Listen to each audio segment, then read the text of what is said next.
नमस्कार। The follow up के इस लाइव में आप तमाम दर्शकों का स्वागत है। मेरा नाम संजय रंजन है और मेरे साथ इस लाइव में द फॉलो अप के पॉलिटिकल एडिटर जितेंद्र कुमार और मेरे सहयोगी मनोज पांडे भी मौजूद हैं। राज्यसभा के 2 सीट पर हो रहे चुनाव को लेकर के अब सारी लड़ाई दूसरे सीट पर ही है। दूसरे सीट पर महाभारत होने जा रहा है। आपको मालूम है कि कांग्रेस ने प्रणव झा को उम्मीदवार घोषित कर दिया है। कल देर रात जिस तरीके से झामुमो की नाराजगी के बाद कांग्रेस के मंत्री राधा कृष्ण किशोर ने एक तरीके से माफी मांगी कि अगर प्रणव झा के उम्मीदवारी को लेकर के जल्दबाजी में घोषणा को लेकर के झामुमो को कोई आपत्ति है या दुखी हुए हैं तो माफी क्षमा प्रार्थी हैं। इसी तरीके की भाषा श्वेता सिंह ने भी अपनाई, दोहराई और प्रदीप यादव के तरफ से यह कहा गया, कांग्रेस के तरफ से यह दावा किया गया कि आज के राजू जो झारखंड कांग्रेस के प्रभारी हैं वो मुख्यमंत्री हेमंत सोरेन से मिल करके झामुमो और कांग्रेस के बीच पैदा हुई गहरी खाई को पाटेंगे, उसे भरने की कोशिश करेंगे। लेकिन आज क्या हुआ, के राजू नहीं मिल पाए मुख्यमंत्री हेमंत सोरेन से। जो प्रभारी जो ऑब्जर्वर बनाए गए हैं राज्यसभा चुनाव को लेकर के, भूपेश बघेल और अजय शर्मा, उन्होंने बस मुलाकात की। मुख्यमंत्री हेमंत सोरेन से मुलाकात के दौरान के राजू या फिर प्रदेश कांग्रेस के अध्यक्ष जो है नदारद रहे। आप समझिए कि महागठबंधन के भीतर कांग्रेस की क्या स्थिति है, तब जबकि प्रणव झा उम्मीदवार बना लिए गए हैं। और इस वक्त की सबसे बड़ी खबर यही है कि परिमल नाथवानी जो नामांकन पत्र खरीद चुके हैं, इस वक्त वो मुख्यमंत्री आवास में हैं और सीएम हेमंत सोरेन से मुलाकात कर रहे हैं। आप देखिए कि दोपहर में एआईसीसी के तरफ से यानी कि कांग्रेस पार्टी के तरफ से राज्यसभा चुनाव के लिए जो ऑब्जर्वर बनाए गए पूर्व मुख्यमंत्री भूपेश बघेल और अजय शर्मा, इन दोनों से मुख्यमंत्री हेमंत सोरेन ने मुलाकात की। अभी मुलाकात हो रही है परिमल नाथवानी से। आप समझ लीजिए कि कांग्रेस की स्थिति महागठबंधन में क्या है। इसलिए हमने कैप्शन में यह लिखा है कि महागठबंधन में कांग्रेस वेंटिलेटर पर है। राज्यसभा चुनाव और इसका परिणाम तय करेगा कि ये जो महागठबंधन का जो स्वरूप है झारखंड में, क्या वो बदलेगा या यथावत ऐसे ही रहेगा। तब जबकि खटास सामने आ चुका है, आपस में बयानबाजी हो रहा है, कांग्रेस बैकफुट पे है। वह इस प्रयास में है कि किसी तरीके से नाराज और गुस्सा में दिख रहा झारखंड मुक्ति मोर्चा किसी तरीके से शांत हो। लेकिन परिमल नाथवानी से मुख्यमंत्री आवास में हेमंत सोरेन के साथ उनकी मुलाकात क्या मैसेज दे रहा है, वो आप अपने तौर पे भी इसको पढ़ने का, डिकोड करने का कोशिश कीजिए। आज हम लोग लाइव में कई सारे मुद्दों पे बातचीत करेंगे। साथ ही साथ बात करेंगे कि बैजनाथ राम जो अनुसूचित जाति समाज जो से आते हैं, दलित नेता हैं, पूर्व मंत्री रहे हैं, भाजपा में पहले रहे, झामुमो में आए, इस बार चुनाव हार गए लातेहार से, लेकिन उनको राज्यसभा का टिकट दिया गया है। तो दलित कार्ड से झारखंड मुक्ति मोर्चा ने एक तीर से कई निशाना साधा है। साथ ही साथ ये जो परिमल नाथवानी का जो चैप्टर स्टार्ट हुआ और उसके पन्ने जो मुख्यमंत्री आवास में जो खुल रहे हैं, टटोले जा रहे हैं, उसका क्या मैसेज है, कांग्रेस क्या करे। वो कांग्रेस जो कल यह बोल रही थी कि आज यानी कि शनिवार को हेमंत सोरेन से मुलाकात करके सब कुछ सही कर लिया जाएगा, लेकिन जिस दिशा में यह चीजें आगे बढ़ रही हैं राज्यसभा चुनाव को लेकर के, ठीक होता हुआ प्रतीत नहीं पड़ रहा है। गौरव वल्लभ भी अब तक उम्मीदवार के तौर पे, आधिकारिक तौर पे भाजपा की तरफ से कोई घोषणा नहीं हुई है। नामांकन पत्र उन्होंने खरीद लिया है। चेहरा लटका हुआ ही था जब वो बीजेपी के दफ्तर में गए। लौटते समय भी उस तरीके की कोई खुशी दिखाई नहीं पड़ी। प्रणव झा की भी हालत यही है। मुख्यमंत्री और उनकी पार्टी बैजनाथ राम को लेकर के आश्वस्त है, मुस्कुरा रहा है। झामुमो यह देख रहा है कि एक दलित नेता को आगे बढ़ा करके पलामू तो प्रमंडल तो सधा ही सधा। यह दावा किया जा रहा है सोशल मीडिया पे कि झारखंड गठन के बाद पहली दफा पलामू से कोई राज्यसभा जा रहा है, पलामू प्रमंडल से। वो जो दलित समाज से आता है, वो दलित समाज जिसकी आबादी तकरीबन 9% के आसपास झारखंड में बताया जाता है, वो दलित समाज जिस पे दावेदारी कांग्रेस पार्टी अब तक करते रही। राधा कृष्ण किशोर दलित कोटे से ही मंत्री हैं। मल्लिकार्जुन खड़गे कांग्रेस के राष्ट्रीय अध्यक्ष दलित समाज से आते हैं। दलित समाज को लेकर के राहुल गांधी की जो रणनीति बिहार में जो चुनाव हुआ, उस हालांकि उसका परिणाम जो भी हो, लेकिन जिस तरीके से वहां पे राजेश राम को प्रदेश अध्यक्ष बनाया गया, चुनाव में जाने से पहले फिल्म फूले के स्क्रीनिंग में राहुल गांधी गए, दलित हॉस्टल गए, बहुत सारी चीजें जो राहुल गांधी एक्ट करते हुए दिखाई देते हैं, वह यह दिखाने की कोशिश करते हैं कि दलित हितैषी जो कांग्रेस की जो इमेज बने, क्या उस पे भी एक तरीके से झारखंड मुक्ति मोर्चा चोट पहुंचाने की कोशिश, अगर चोट पहुंचाने की कोशिश जैसा शब्द नहीं भी इस्तेमाल करें, तो क्या उसमें सेंधमारी की कोशिश बैजनाथ राम के जरिए झारखंड मुक्ति मोर्चा ने कर दिया है। अब देखिए कि हेमंत सोरेन ने जो बैजनाथ राम के बारे में कहा है, वो मैं हूबहू पढ़ देता हूं, उसके बाद जितेंद्र सर और पांडे जी के पास जाएंगे। झारखंड की जनता के संघर्षों, आकांक्षाओं और सामाजिक न्याय की आवाज को और मजबूती देने के उद्देश्य से हमारे गठबंधन की ओर से पूर्व विधायक बैजनाथ राम जी को झामुमो प्रत्याशी के रूप में राज्यसभा चुनाव के लिए उम्मीदवार बनाया गया है। श्री बैजनाथ राम जी का लंबा जनजीवन, सामाजिक व सरोकारों के प्रति उनकी प्रतिबद्धता तथा वंचित, शोषित और पिछड़े वर्गों के अधिकारों के लिए उनका निरंतर संघर्ष उन्हें इस महत्वपूर्ण दायित्व के लिए उपयुक्त बनाता है। हमें पूर्ण विश्वास है कि वे राज्यसभा में झारखंड की जनता की आवाज को मजबूती से उठाएंगे तथा राज्य के हितों और अधिकारों की परिभावी पैरवी करेंगे। उन्हें राज्यसभा चुनाव हेतु हार्दिक शुभकामनाएं एवं उज्जवल सफलता की शुभकामनाएं। ये सारे शब्द हेमंत सोरेन के थे। राजनीति में प्रतीकों का बहुत महत्व है। बैजनाथ राम झारखंड मुक्ति मोर्चा में विधायक बनने के बाद भी विधानसभा परिसर में आपको आंदोलन करते हुए दिखाई देते थे कि कैसे उनकी मांगों पे उनकी ही सरकार में काम नहीं हो रहा है। लेकिन मैंने कहा कि प्रतीकों का बहुत महत्व है, और खास करके वो समाज जिसके पास 9 से 10% वोट है। तो पहला सवाल सर आपसे यही है, परिमल नाथवानी से शुरू करते हैं। एक तरफ के राजू आज मुलाकात नहीं कर पाए, प्रदेश कांग्रेस के अध्यक्ष मुलाकात नहीं कर पाए, दूसरी तरफ जो है परिमल नाथवानी अभी मुलाकात कर रहे हैं। हाँ, ये भी सही है कि भूपेश बघेल और अजय शर्मा ने मुलाकात किया था।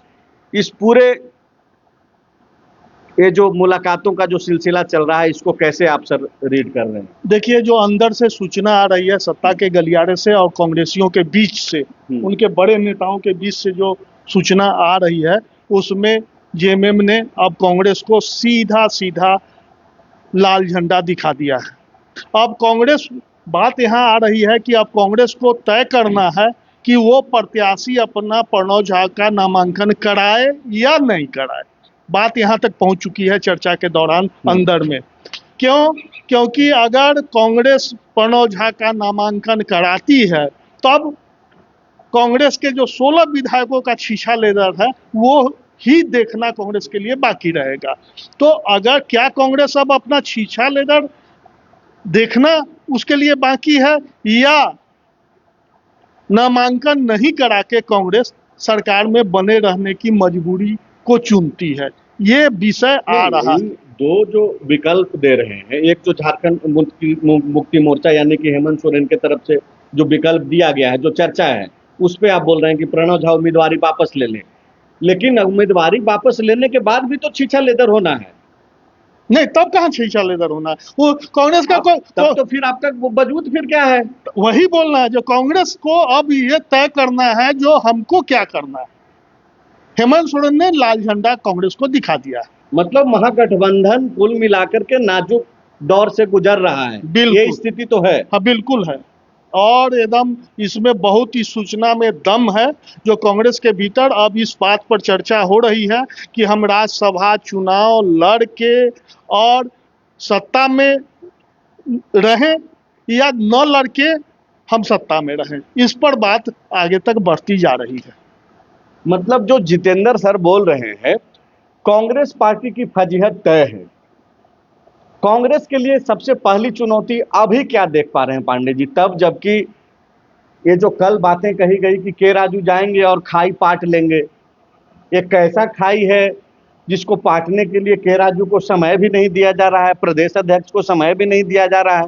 भूपेश बघेल को, अजय शर्मा को बुलाया गया, सम्मान के तौर पे लिहाज शायद रखा गया होगा। नहीं, एआईसीसी के ऑब्जर्वर हैं तो दायित्व भी है, गठबंधन के हैं साथी, तो भूपेश बघेल का अपना दायित्व तो के राजू का भी है, प्रदेश अध्यक्ष का भी है कि बैलेंस बना करके चलना है। ये लिहाज के कारण मिल लिया गया कि मतलब ये दायित्वों के कारण मिला गया? नहीं नहीं, लिहाज के कारण तो मिला ही गया, लेकिन वो नाराजगी किससे है? हेमंत सोरेन की, कि भाई आपने के राजू और प्रदेश अध्यक्ष ने जेएमएम की भावना से पहले अवगत क्यों नहीं कराया? एआईसीसी को सपना आ गया, तुरंत अपने कर दिया उम्मीदवार का घोषणा। ये दायित्व पहले किसका बनता है? के राजू का बनता है, केशव महतो कमलेश का बनता है कि पहले मिलके बात क्लियर कर लेना चाहिए था, तब केंद्र को बताना चाहिए था।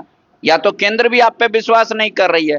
देखिए मामला लेकिन इतना आसान नहीं है जितना जितेंद्र जी बता दिए। बात बिगड़ चुकी है? नहीं, बात बन भी सकती है। कैसे बताइए? हाँ, अब देखिए, मान लीजिए आप लोगों ने कहा कि परिमल नाथवानी जी मिल रहे हैं हेमंत जी से, ठीक है। अगर परिमल नाथवानी जी ये कहे कि हम फर्स्ट प्रायोरिटी का कैंडिडेट बनना चाहते हैं, तो बात बनने लगेगी। अरे ये सब तो फिर ठीक है पांडे जी, आप सही बोल रहे हैं, लेकिन प्रणव झा उम्मीदवार हैं कांग्रेस के। हाँ, प्रणव झा को जिताने के लिए जो ऑब्जर्वर बनाए गए हैं वो मुख्यमंत्री हेमंत सोरेन से मिले थे। हाँ, और कांग्रेस पार्टी के कैंडिडेट हैं प्रणव झा। ठीक है। कांग्रेस पार्टी वो है जो कि गठबंधन में शामिल है, उसके 4 विधायक मंत्री हैं हेमंत सोरेन के कैबिनेट में। एक उम्मीदवार हेमंत सोरेन ने घोषित कर दिया है अपना, बिल्कुल, बैजनाथ राम के तौर पे। तो अब परिमल नाथवानी से जो मिल रहे हैं हेमंत सोरेन, तो ये कांग्रेस के लिए फजीहत है, चुनौती है, क्या है? कांग्रेस के लिए तो फर्जियत है, इसमें क्या है? कांग्रेस को तो ऐसा कर देना चाहिए, ज्वाइंट पीसी की हेमंत जी मान गए हमारे रिक्वेस्ट को, एक उनका उम्मीदवार है, एक मेरा उम्मीदवार है। लेकिन उससे बात अब आगे चल गई है, दर्शक को आगे की बात बताइए ना। अगर परिमल नाथवानी इस बात पर अड़े कि हम फर्स्ट कैंडिडेट बन के जाएंगे, तो बात परिमल नाथवानी की बिगड़ जाएगी। कल वो वापस चले जाएंगे चार्टर्ड प्लेन से। आप इस बात को समझ रहे हैं? नहीं, इसको हटाइए, मैं समझ रहा हूं, लेकिन ये बात को घुमाने वाली बात है। सीधा मसला है नंबर 2 का जो सीट है उस पे लड़ाई है। कांग्रेस के प्रणव झा जीतेंगे, परिमल नाथवानी जीतेंगे, या फिर बीजेपी अगर कैंडिडेट देती है तो उनके कैंडिडेट जीतेंगे। परिमल, बीजेपी ने अब तक कैंडिडेट दिया नहीं है, नहीं। सीट खाली है। गौरव वल्लभ ने पर्चा खरीद भी लिया है। अब लड़ाई दूसरी सीट पर है। आप पहली वरीयता वाला मामला पे हम लोग बाद में डिस्कशन करेंगे। ये जो दूसरी सीट पे जो लड़ाई है उसमें जो परिमल नाथवानी की एंट्री सीएम हाउस में हो गई है। नहीं, हम इसका बहुत जवाब हाँ, देना चाहेंगे, बहुत तो इसको क्लियर करना चाहते हैं। परिमल नाथवानी कब मिले हैं सीएम से? तब मिले हैं जब भूपेश बघेल और अजय शर्मा मिलके निकल गए, ठीक है। भूपेश बघेल और अजय शर्मा ने मुख्यमंत्री से मिलकर, हम नहीं जानते हैं जो उस बैठक में वो उन लोगों ने क्या क्या बातचीत की है, लेकिन इतना तो समझ है कि भूपेश बघेल और अजय शर्मा ने मुख्यमंत्री से जरूर कहा होगा कि हमारे प्रत्याशी को आप समर्थन कीजिए, और आप एक प्रत्याशी दे दिए हैं, एक कांग्रेस का प्रत्याशी होगा, दोनों को मिलकर आप जिताइए। यही बात होगी, इसके अलावा तीसरी बात नहीं हुई होगी। भूपेश बघेल और अजय शर्मा के निकलने के जस्ट बाद 1-2 घंटों के बाद मुख्यमंत्री इन लोगों के आग्रह को ठुकराते हुए परिमल नाथवानी से मिल रहे हैं। ये क्या संदेश है? पहली वरीयता तो दूसरी वरीयता तो छोड़िए ना, दूसरी वरीयता से भी परिमल नाथवानी जीत सकते हैं। वो पहली वरीयता वो तो अनगणित का एक तीसरा खेल है जो हम लोग चुनाव से पहले उसको समझाएंगे, जो पहली वरीयता में और दूसरी वरीयता का खेल क्या होता है। फॉलो अप में उसमें रिपोर्ट भी लिखी गई है, follow-up.in पे आप पढ़ सकते हैं। तो ये बघेल और अजय शर्मा के मिलने के बाद जस्ट मुख्यमंत्री मिल रहे हैं, नाथवानी से क्या मैसेज दे रहे हैं? नहीं, और पहली वरीयता दूसरी वरीयता के ख्याली पुलाव में हम लोग क्यों घूमे? क्योंकि परिमल नाथवानी हम मजाक करने नहीं हो सकते हैं, मतलब यहाँ मजाक करने आए हैं। मजाक नहीं, संभावना की तलाश। ऐसे ही पांडे जी, आप भी ठीक है, कुछ ज्यादा बोलने के चक्कर में ये मतलब ये क्या कर रहे हैं? वो परिमल नथवानी यहाँ मजाक करने तो आए नहीं होंगे? संभावना की तलाश करने आए हैं। तो संभावना में तो सीएम मिल रहे हैं ना। संभावना में मिल रहे हैं, उससे बात नहीं होती। आप देखिए, आप अगर पूरे पर्चा खरीदे गए हैं तो उसको खेल समझिए। अगर परिमल नाथवानी अड़े रहे कि नहीं हमको फर्स्ट प्रायोरिटी दीजिएगा तो हम जाएंगे, तो वो नहीं जाएंगे। तब तीसरा जो रेड्डी साहब खड़े हैं वो बीजेपी के उम्मीदवार हो जाएंगे। और अगर कांग्रेस अपना प्रणब जी को हटा ली, दोनों कैंडिडेट जाएंगे, तब गौरव बल्ला हो जाएंगे बीजेपी के कैंडिडेट। अंतर समझ रहे हैं? तीसरा भी एक कैंडिडेट है, रेड्डी। ठीक है, कांग्रेस के लिए क्या मैसेज है ये बताइए। कांग्रेस इंपॉर्टेंट नहीं है गठबंधन में। अब ये सीधा क्लियर मैसेज है, इसको बोलना क्या है? हेमंत जी कह रहे हैं आप हैं तो भी बल्ले बल्ले, जाएंगे तो और बल्ले बल्ले। ये सीधा है, तो बिटवीन द लाइंस की बात। इस परिस्थिति में नाथवानी चुनाव लड़ते हैं निर्दलीय, अब तो चूंकि झामुमो मुख्यमंत्री हेमंत सोरेन से मुलाकात हो रही है, तो बीजेपी तो अपना सिंबल तो नहीं ही देगी अगर इस लेवल पे। तो मुझे नहीं लगता है कि पॉलिटिक्स एकदम से सीधे नेकेड टाइप से दिखाई देने लगे। तो अब जब सीएम हेमंत सोरेन से मुलाकात हो गई है तो जाहिर सी बात है या तो निर्दलीय जाएंगे, वो तो समर्थन ही मांगने न गए होंगे। नाथवानी पर्चा खरीदे हैं, उसके बाद वोट मांगने गए होंगे कि भाई हमको सपोर्ट कीजिए, हमने काम किया है झारखंड में। यही सवाल लेके न गए होंगे पांडे जी। देखिए, सवाल आप सही कह रहे हैं, मेरा सवाल दूसरा है। परिमल नाथवानी जी इस बार गठबंधन के उम्मीदवार के तौर पे जाना चाहते हैं, निर्दलीय नहीं जाना चाहते हैं, इसकी तलाशी में है वो। ये मतलब आपके पास इसकी सूचना है? नहीं, इसको सर्कमस्टांशियल एविडेंस से समझ लीजिए। कमरे में 5 आदमी हैं, 4 की मौत हो गई है, 1 बचा है, तो पहला आरोप पांचवा पे ही लगेगा। इसी तरीके से समझिए, नाथवानी जी जब गए तो ये बात है कि अगर वो निर्दलीय जाते तो भी नहीं मिलते। सार्वजनिक क्यों करना है मिलने का बात? अरे अभी एक युवा लड़का है जिसने नामांकन पत्र खरीदा, वो भी राजद के प्रदेश अध्यक्ष जो विधायक हैं हुसैनाबाद से, और उसके बाद सुरेश पासवान जो विधायक दल के नेता हैं वो गए, उसका अधिकार है मांगने का। और परिमल नाथवानी कोई ऐसा तो नहीं है कि गली घूमते हुए बालक हैं जो जाके नामांकन पत्र खरीद लिए हैं। सीएम से गए हैं मिलने, सीएम के पास 34 विधायक है, ठीक है, उनका अपना एक कैंडिडेट है। समर्थन तो जैसे बाबूलाल मरांडी का आप तो 6 का मांगने के लिए गए हैं। अब कितना मांगने गए हैं वो छोड़ दीजिए, वो मांगने गए हैं समर्थन। हाँ बिल्कुल, लेकिन आप जो समर्थन कर रहे हैं और हम जो कर रहे हैं उसका थोड़ा बेसिक अंतर समझिए। कि छठा कैंडिडेट क्यों फॉर्म खरीदा है रेड्डी, इस बात को समझिए। यही की फंसा हुआ है वो इसलिए कि अगर टॉप फर्स्ट प्रायोरिटी पे अड़े रहते हैं नाथवानी जी, और जेएमएम नहीं मानती है, कांग्रेस नहीं मानती है, तो नाथवानी जी वापस हो जाएंगे। तो कभी नहीं पांडे जी, क्या बात कर रहे हैं? पॉलिटिक्स है ना। दलित नेता के तौर पर, और जिस तरीके से हेमंत सोरेन ने पोस्ट किया, जिस तरीके से उन बैजनाथ राम की दावेदारी का ऐलान हुआ है, मतलब ये तो फिर मजाक हो जाएगा। 9% कांग्रेस विड्रॉ कर लेगी तो बैजनाथ राम दूसरे प्रायोरिटी में जीत जाएंगे। कांग्रेस इसीलिए एक उम्मीदवार दे के वहां पेश है। वो आपका कल्पना ठीक है, आप कर रहे हैं। विजय रेड्डी के बारे में जो सूचना है ना, पर वो कहीं ना कहीं नाथवानी जी पर दबाव बनाने की एक पॉलिटिक्स भर है, जो एक ऐसा और भी उम्मीदवार है, और इसके अलावा कुछ नहीं है। नाथवानी जी आप जितना भी कह लें, नाथवानी इतने अनमैच्योर नहीं है। वो पहले पूरी बातचीत करने के बाद ही पहले तो वो फॉर्म खरीदते हैं, नामांकन पत्र करते हैं, और आने के बाद सीधा उनका एंट्री मुख्यमंत्री आवास में हो रहा है। तो पहले से बातचीत सुनिश्चित नहीं है, इस पर मुझे जरा सा भी भरोसा नहीं। बात तो सुनिश्चित है तभी मुलाकात हो रही है। सीएम हाउस का गेट तो सबके लिए खुलता नहीं है। मेरा ये कहना है कि सीएम ने ऑलरेडी अपना उम्मीदवार का ऐलान कर दिया है, तो उनके पास मात्र 6 विधायक बचता है, जिसके आस में गए हो सकते हैं नाथवानी जी, अगर वो निर्दलीय जाएंगे। ठीक है, तो क्या नाथवानी जी वहां से निकल के बीजेपी के भी आदमी के पास जाएंगे, प्रदेश अध्यक्ष के पास? जाएंगे ही, जो आंकड़े हैं आपको तो लग रहा है कि जाना होगा। बल्लभ गौरव का अभी तक क्यों नहीं बीजेपी अधिकारी? आइए यही समझ लीजिए, इसी को तो मैं समझा रहा हूं। क्यों रेड्डी ऐसा नहीं है कि बिना वजह के खरीदा गया पर्चा, आप इसको समझिए। अगर कांग्रेस अपना उम्मीदवार वापस लेती है तो गठबंधन के 2 उम्मीदवार होंगे, परिमल नाथवानी और बैजनाथ राम। जेएमएम पीछे नहीं जाने वाली है। आप समझ लीजिए, मगर का समय नहीं है पांडे जी, सुनिए नहीं सुनिए ना पांडे यहीं जी, पे है। सोमवार को नामांकन का हाँ अंतिम सोमवार का, तारीख है। सुनिए आप इसको समझिए, आप इसको तर्क से काटिए। अगर वो वापस लेता है कैंडिडेट कांग्रेस अपना, तो परिमल नाथवानी बाकायदा सिंबल से जाएंगे, क्योंकि उनके जो करीबी लोग हैं वो कह रहे हैं कि हम फर्स्ट प्रायोरिटी ही चाहते हैं। अगर वैसा नहीं होता है तो परिमल नाथवानी जी वापस जाएंगे, मतलब वो चुनाव नहीं लड़ेंगे। तब भी दूसरा नंबर सीट बहुत महत्वपूर्ण है और वहां पे हैवी वेट रेड्डी जी हैं।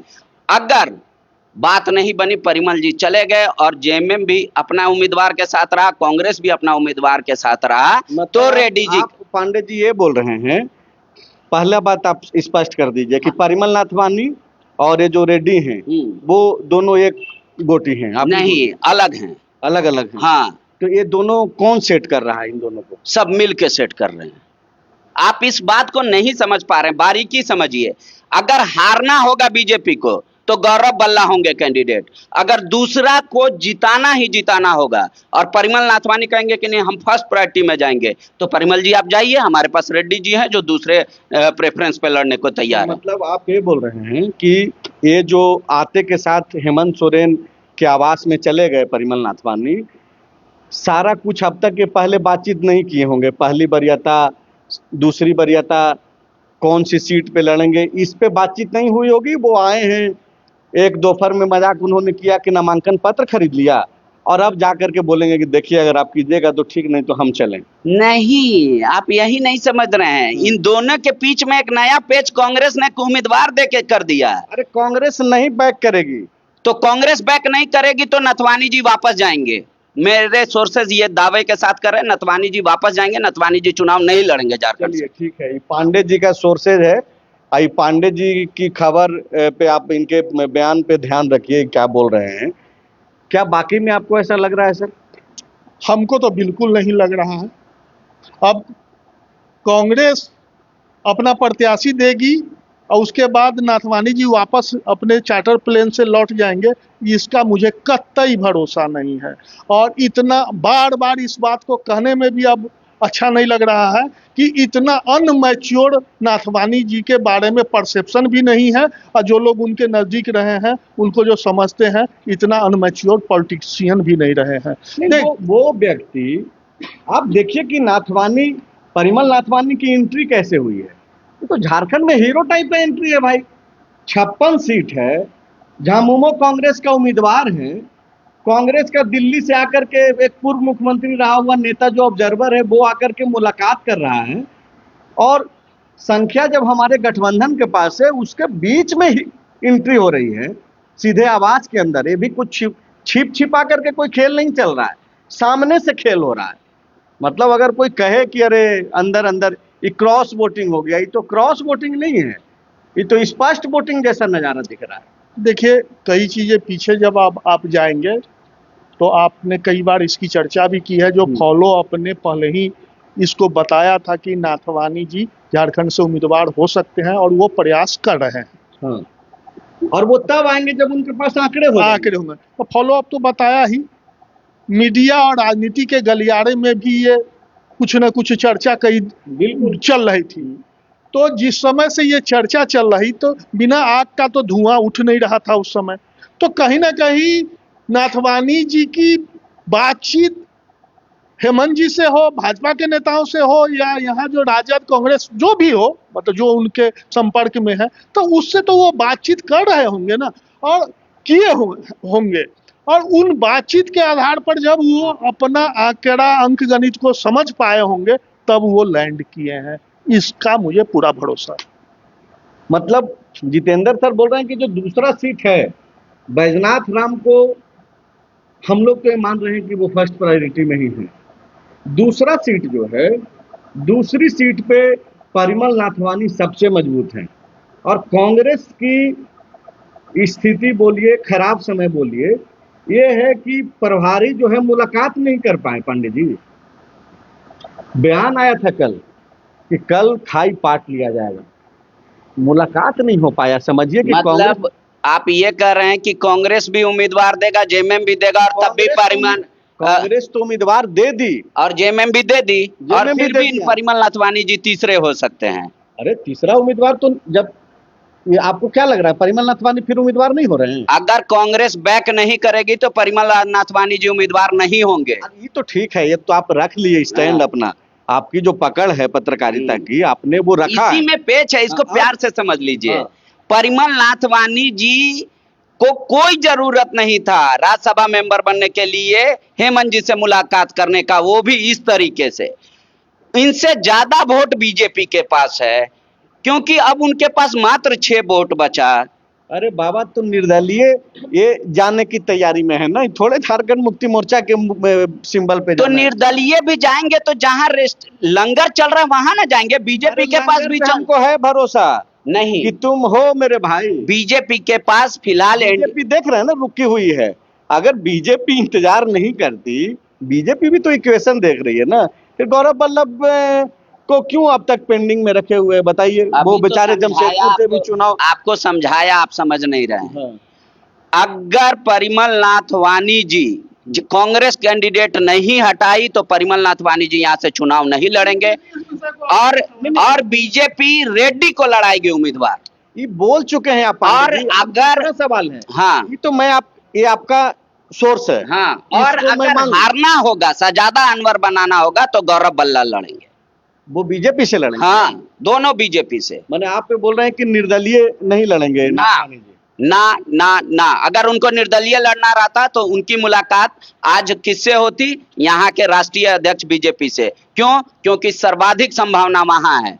21 उनका टोटल मिला के 24, एक जयराम महतो 25, और बाकी का 3 बचता है, तो 3 के लिए वो दिमाग लगाते। ये पांडे जी का सोर्स है, इनकी अपनी जो पकड़ है, सब लोग अलग अलग तरीके से टटोलते हैं। फॉलो अब कोई प्लानिंग करके खबरें नहीं चलाता है, हम लोग बैठते हैं, जो जो इनपुट्स है उस पर बातचीत करते हैं। पांडे जी का ये इनपुट है, कोई कंपटीशन नहीं है कि किसका इनपुट सही हो जाए, लेकिन जो खबरें हैं उसके मुताबिक अब तक तो यही प्रयास है कि निर्दलीय रह करके सभी को साधने की कोशिश किया जाए।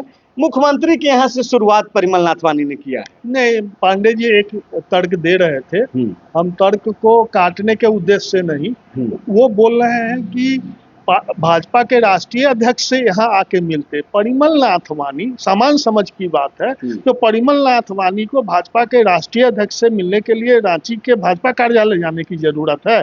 और राष्ट्रीय अध्यक्ष से मिलने की भी जरूरत है क्या? हाँ, परिमल नाथवानी को अगर उनको मिलना होगा या कोई रणनीति बनानी होगी तो वो दिल्ली में भाजपा के राष्ट्रीय अध्यक्ष हो या उसके ऊपर के चीज है, दो बड़े चेहरे से 2 चेहरे हैं, उनसे वहां वो बातचीत करके मुलाकात करके यहाँ आए होंगे।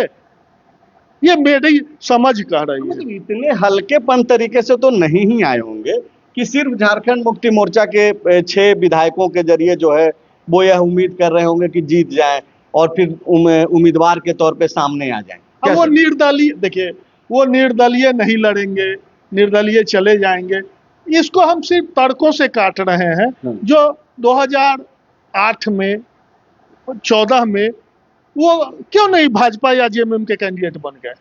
उस समय भी तो बन सकते थे, भाजपा के उम्मीदवार बन जाते और जेएमएम का समर्थन ले लेते। अभी भी झामुमो के उम्मीदवार बन जाए और भाजपा के समर्थन ले ले। तो काहे नाथवानी जैसा व्यक्ति क्यों भाजपा और जेएमएम को डॉक में खड़ा करेगा?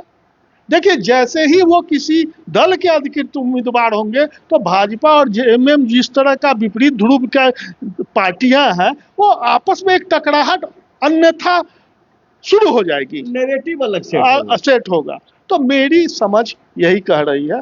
और देखिए, इससे जो अलग पॉलिटिक्स जा रही है उस पर सबको विचार करना होगा। और वो हेमंत सोरेन का मास्टर स्ट्रोक, जिसकी आप शुरुआत में कुछ की तो चर्चा कर दी, जो पलामू में उन्होंने दलित कार्ड खेल दिया। पलामू जो है दलितों का सबसे बड़ा दलित कार्ड तो पूरे झारखंड के लिए खेला। हाँ। पलामू प्रमंडल को भी एक मैसेज दिया। वहां से, जहां से पलामू प्रमंडल में दलितों की संख्या सबसे अधिक है, वहां का लोकसभा भी रिजर्व है उसी के लिए, और वहां पर राधा किशोर वहां से दलित कार्ड खेलने की कोशिश कर रहे थे। हाँ, अगर कल के डेट में कांग्रेस महागठबंधन से अलग हो जाए या महागठबंधन से कांग्रेस को अलग कर दिया जाए, तो ये जो दलितों के प्रति जो कांग्रेस की जो दावेदारी है आज आप देखिए कि आदिवासी, मुसलमान और क्रिश्चियन में झारखंड मुक्ति मोर्चा की अपनी एक पकड़ है। बैजनाथ राम के जरिए एक मैसेज, तो क्योंकि पॉलिटिक्स में क्या है, सारा नैरेटिव गढ़ने की कोशिश है प्रतीकों के जरिए। देखिए इसको हमको एक दो लाइन कह लेने दीजिए, कहीं दिमाग से स्लिप कर जाएगा। तो एक तो पलामू से उन्होंने दलित कार्ड खेल करके पूरे प्रदेश को एक मैसेज दे दिया है, दलितों के बीच मैसेज दे दिया है।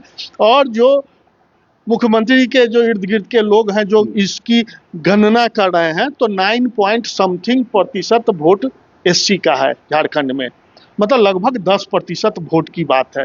10% दलितों के बीच मैसेज देके अगर हेमंत सोरेन ने 3-4% वोट को भी अपनी ओर खींचने की कोशिश की है, तो ये एक बहुत बड़ा आंकड़ा होता है, पहला। दूसरा, जो आप शुरुआत में चर्चा के दौरान कह रहे थे कि मल्लिकार्जुन खड़गे दलित हैं और मुख्यमंत्री ने दलित को टिकट दे दिया, यह सिर्फ तमाचा कांग्रेस पर ही नहीं है। के राजू भी दलित हैं। आप यहाँ दलितों का राजनीति कर रहे थे और वो दलित को उम्मीदवार बना के, जबकि भाजपा और कांग्रेस पर आप जाइए, थोड़ा सा बहुत तीखा राजनीति होने जा रही है सामाजिक दृष्टिकोण से। कांग्रेस ने ब्राह्मण को वोट टिकट दिया बनाया है, और भाजपा का भी जो पर्चा खरीदने वाला उम्मीदवार है वो भी ब्राह्मण है और वो भी राजस्थान का है। तो एक तो आप ब्राह्मण को टिकट देने जा रहे हैं, वह भी एक राजस्थान का, और दूसरा जो भले बोकारो के हों लेकिन वो उनकी पॉलिटिक्स दिल्ली बेस्ड है। उस परिस्थिति में हेमंत सोरेन ने जिस तरह का यह कार्ड खेला है, ये भाजपा और कांग्रेस के लिए आने वाले चुनाव में बहुत बड़ा सबक होगा। पांडे जी कुछ बोल रहे थे। देखिए, ये सिर्फ ये नहीं है, पॉलिटिक्स में क्या देखा जाता है कि हम ऐसा कौन सा दाव खेले जिसका मैक्सिमम फायदा। पलामू प्रमंडल से आज तक कोई राज्यसभा का उम्मीदवार नहीं बना, एक। दूसरा, राधा कृष्ण के कंधे पर बंदूक रख के और के राजू को प्रभारी बना के कांग्रेस दलितों के बीच, झारखंड के खासकर दलितों के बीच दलित पॉलिटिक्स को शुरू कर रही थी, आवाज दे रही थी। तो वो पलामू से भी खोज लिए, क्योंकि पलामू एक ऐसा जगह है जहां पे जेएमएम को मजबूत होने की जरूरत है, और तो वहां के लोग वोकल भी हैं। एक दूसरी बात, खतियानधारी को भी दिए, जो मूल विषय है।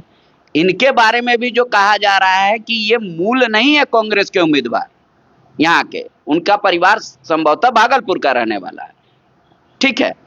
अब उन्होंने हालांकि खुद लिखा है, प्रणव झा जी ने, कि वो बोकारो के रहने वाले हैं, गृह राज्य से उनको मौका मिला है, उन्होंने खुद पोस्ट किया है। हाँ, वो ठीक है, लेकिन जो बताया जा रहा है। दूसरी बात, अब जो बार बार ये बात उठ रहा था SC आयोग, SC परिषद, उससे दिखा दिया कि जेएमएम इत्तेफाक करती है, दलितों का सम्मान करती है। पलामू प्रमंडल सद गया, राधा कृष्ण किशोर का हथियार लेके, के राजू का, ये तमाम लोग जो दलित का पॉलिटिक्स में कांग्रेस एक कदम आगे दिख रही थी, वो झट से नीचे आ गई। तो बोले जब देने का मौका आया दलित को, तो आप ब्राह्मण को दे दिए टिकट। एक ये हुआ। इन सब के अलावा बैजनाथ राम 400 या 500 वोट से हारे, इसी महज कुछ वोट से। इसके बाद की भी रणनीति है कि अगर भविष्य में जेएमएम को अकेला चलना पड़ा और सबसे पहला 29 का लोकसभा चुनाव आएगा, तो पलामू में ही एकमात्र है सीट, पलामू लोकसभा, जो दलितों के लिए आरक्षित है। तो उस लिहाज से भी वो बेस्ट कैंडिडेट हुए। तो एक साथ बहुत मसले पर इन्होंने खेला और सब जगह तीर जो है एकदम सटीक गिरा है। एक और जो तीर की चर्चा नहीं हो सकी, हम लोग मिस कर रहे थे, जो ये सब तीर की तो बात है ही, किसी निर्णय का हम हेमंत सोरेन का विरोधी हो सकते हैं, उसके आलोचक भी हो सकते हैं, हम लोग आलोचना करते भी हैं और करना भी चाहिए, लेकिन हेमंत सोरेन ने जिस तरह से बैजनाथ राम को टिकट देके परिवारवाद के कलंक को एक झटके में धो दिया। पिछली बार भी तो महुआ माझी को मिला नहीं, इस बार तो अंजनी सोरेन और मतलब एक नैरेटिव अखबारों में खबरें आ रही थी, कई दर्जनों नाम लिए गए, लेकिन ऐसा तो नहीं था। नहीं था, लेकिन उसको तो वो प्रमाणिक रूप से, आधिकारिक रूप से ना, मतलब इसको साबित किया कि नहीं, मतलब हम परिवारवाद के कलंक को धो रहे हैं। अब यह आरोप हम पर नहीं लगना चाहिए और न लगेगा, और लोग इसको महसूस कर रहे हैं और अनौपचारिक रूप से इसकी चर्चा भी हो रही है। तो ये भी, इससे भी बीजेपी और कांग्रेस को सीख लेने की जरूरत है, जो पॉलिटिक्स कैसे की जा रही है और कैसे हेमंत सोरेन ने पॉलिटिक्स की है इस राज्यसभा चुनाव एक में। आखिरी सवाल लेते हैं, कांग्रेस पर लौटते हैं सर, कि ये जो परिस्थिति है और हमने जो यह लिखा है कैप्शन में कि महागठबंधन में वेंटिलेटर पर है कांग्रेस, क्या यहाँ से कुछ आपको दिखाई पड़ रहा है कि चीजें बहुत सही होने जा रही हैं, या फिर राज्यसभा चुनाव के बाद और कांग्रेस के लिए खराब होने वाली है नहीं नहीं, ये तो हम शुरुआत में ही इसको बहुत इसका क्लियर कर दिए थे, इसको मतलब बिल्कुल साफ कर दिए थे। कांग्रेस के लिए अब बिल्कुल एक ही निर्णय लेना है, जो अगर उसको सरकार में रहनी है तो उसको अपना समर्थन वापस लेना, अपने उम्मीदवार का नामांकन नहीं कराना होगा, और अगर उम्मीदवार देती है तो छीछा लेदर होगा, और छीछा लेदर जिस तरह का होगा, उनके 16 विधायक भी उनके प्रत्याशी को वोट कर दिए, ये नज़ारा उनको देखने के लिए बर्दाश्त करना होगा। और उसके बाद जो परिस्थिति बनेगी वो बहुत ही वेंटिलेशन से भी दूर चली जाएगी, और उसके बाद कांग्रेस के लिए इस सरकार में हेमंत सोरेन के साथ रहने में बहुत मुश्किल स्थिति पैदा करेगी। मतलब कि अगर प्रणव झा कैंडिडेट रह गए पांडे जी, तो ये 16 विधायकों की जो पार्टी है कांग्रेस, 16 वोट लाना भी कांग्रेस के लिए सबसे पहली चुनौती जो अभी परिस्थितियां हैं उसके मुताबिक दिख रहा है, ऐसा जितेंद्र सर बोल रहे हैं। हाँ भाई, जब हेमंत जी से पूछ के नहीं लिया गया, गठबंधन के वो नेता हैं, हेमंत जी के पास 6 वोट है, 6 वोट जिसको बोलेगी कांग्रेस उसको दे देंगे दिखा के, बाकी वो मैनेज कर ले। नहीं, वो तो ठीक बोल रहे हैं। हाँ, ये जो 16 विधायक है ना, 16 वोट है ना कांग्रेस के पास, 16 वोट भी क्या कांग्रेस ला पाएगी, ये अब चुनौती है। नहीं, हम तो मानते हैं कि जेएमएम के कांग्रेस के जो 16 विधायक हैं वो खाटी ईमानदार हैं, और खड़गे साहब के पीएस के साथ ऐसा कभी नहीं कर सकते। तो फिलहाल जब तक वोटिंग नहीं होती, मैं मानूंगा कि वो सब कोई पोलिंग एजेंट को दिखा के 16 वोट तो पक्का है। मतलब आप 18 तारीख तक यही मानेंगे? आपको मतलब ये उम्मीद है कि आपको लगता है? नहीं, मुझे एकदम पूर्ण विश्वास है कि कांग्रेस कम से कम 16 वोट तो जरूर लाएगी, और अपने विधायकों का, और बाकी जो 6 वोट है जेएमएम का, वो भी अगर जेएमएम भाई एक्स्ट्रा है दे दीजिए हमको, तो वो ले आएगी। पांडे जी आज थोड़ा बाएं तरीके से सोच रहे हैं, और ये जो बोल रहे हैं कि कांग्रेस इतना तो एश्योर होगी ही कि 16 वोट आना तय है। मुझे नहीं लगता है कि कांग्रेस के जो प्रदेश इकाई के नेता हैं उनको पांडे जी जितना भरोसा अपने विधायकों पे होगा, लेकिन जो परिस्थितियां हैं, वो परिस्थितियां क्या है, कांग्रेस के लिए मुश्किल घड़ी दिखाई पड़ रही है। तो राज्यसभा चुनाव में प्रणव झा के लिए परिस्थितियां तो बिल्कुल ही विपरीत दिखाई पड़ रही है, तब जबकि उनके जो ऑब्जर्वर हैं दोपहर में मिलते हैं हेमंत सोरेन से, और हेमंत सोरेन अभी किनसे मिल रहे हैं? परिमल नाथवानी से मिल रहे हैं। झामुमो का उम्मीदवार कौन है? बैजनाथ राम हैं, जो दलित समाज से आते हैं। तो अब आप समझिए कि फील्डिंग कैसे सेट हो रही है। परिमल नाथवानी के आने के बाद राज्यसभा का जो ये चुनाव चल रहा है 2 सीटों पे, वो काफ़ी दिलचस्प हो चुका है। सोमवार तक इंतजार कीजिए, या फिर उससे आगे भी आपको 2 दिन, जहां तक नामांकन वापसी का जो तिथि है 11 जून, उस दिन तक भी आपको इंतजार करना पड़ सकता है। लगातार फॉलो अप को आप देखते रहिए। हम लोग पल पल जो भी चीज़ें हम लोगों तक पहुंच रही है वो आप तक लेकर के आ रहे हैं। अब तक आप इस लाइव का हिस्सा बने, इसके लिए आप तमाम दर्शकों का शुक्रिया।